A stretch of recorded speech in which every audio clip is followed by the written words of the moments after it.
Chapter 3 discusses the human body.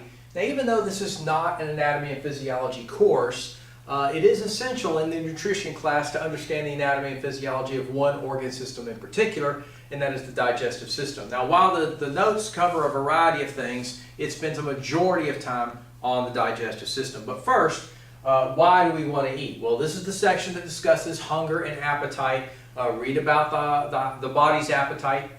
Hunger center at the hypothalamus and so on and so forth. Various signals that trigger hunger and things like that. Roman numeral 2, again, fairly brief. What are we really? Well, our bodies are made of atoms and molecules. They form cells. Cells form tissues. Tissues form organs. Organs form organ systems and so forth.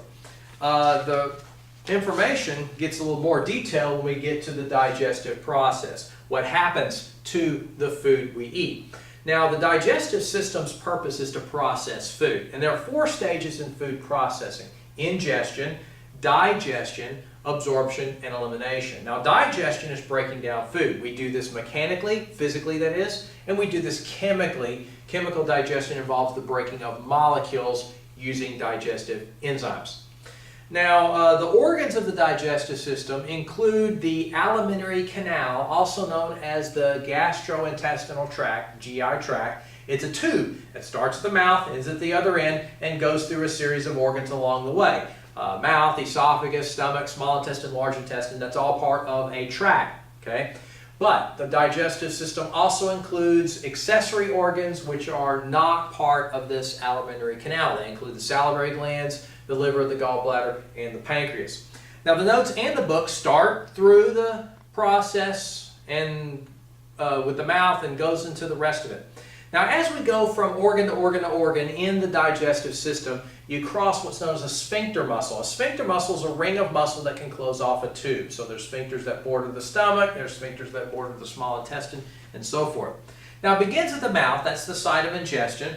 We have mechanical digestion with chewing and so forth. We have the salivary glands, which produce saliva. Read about the contents of saliva. They include antimicrobial lysozyme, but they also include amylase, which is a starch enzyme. Now, chewed food mixed with the saliva is the bolus, which is swallowed. Now, your notes mention the pharynx. The pharynx is behind the mouth. It's also behind the nose. The book does not mention pharynx by name, but I want you to know it. The reason why you can breathe through both your nose and your mouth is because you have a pharynx. The reason why if you drink some milk and somebody tells you a joke and milk comes out your nose is because you have a pharynx. So the pharynx remains open to the respiratory tract unless you're swallowing. The epiglottis closes off the airway, and then the food is moved into the esophagus. Now, the esophagus is a simple muscular tube that leads all the way down to the stomach. It uses wave-like contractions known as peristalsis to propel the contents along. The stomach, of course, is down here. You can see where the esophagus joins the stomach. The stomach is an enlarged portion here. You have the gastroesophageal sphincter there. You have the pyloric sphincter there. Stomach stores food. It's also where protein digestion begins. Read through the notes concerning the gastric glands, the gastric juice, and their components and the digestive processes of the stomach. On the other side is the small intestine. Now, the small intestine is a major organ of chemical digestion and nutrient absorption.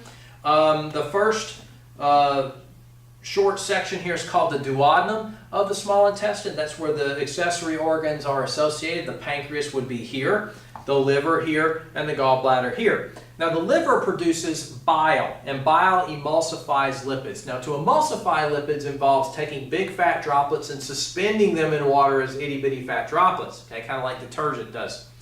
So the liver makes bile. The gallbladder stores and releases bile. The pancreas produces pancreatic juice, which includes bicarbonate to neutralize the acids coming from the stomach. And it also includes lots and lots and lots of digestive enzymes, and you have a list of them in your notes and in your book. The rest of the small intestine is for absorption of the digested nutrients, getting the goodies into your system. The inner wall has got lots of folds, lots of wrinkles, lots of surface area thanks to the villi and the microvilli. Once absorbed, they get into the bloodstream. The nutrients are brought straight to the liver through a special blood vessel called the hepatic portal vein.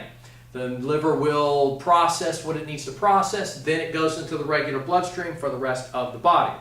Now, what is not digested and absorbed enters the large intestine. Now, I'll show this to you because it gives you a little bit more detail than what the book provides. The large intestine mostly absorbs water and concentrates undigested waste into feces. So here is where the small intestine joins the large intestine. This little thing here is the cecum, and this little worm-like thing sticking out is the appendix. Then you have the part that goes up, ascending colon, transverse colon, descending colon, sigmoid colon, and so forth.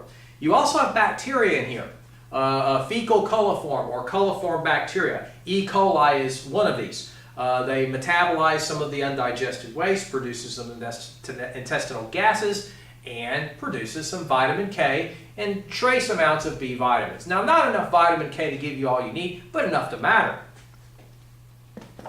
And that's a quick review of the digestive system. Be sure to go through the notes and so forth. Now, the last section of the chapter discusses digestive disorders. They include things like heartburn and gastroesophageal reflux disease. What causes ulcers? What is an ulcer? What are food allergies? And what are various intolerances? What is celiac disease? What is irritable bowel syndrome? And it also discusses motility disorders such as constipation and diarrhea. So be sure to study those and don't forget the book as well.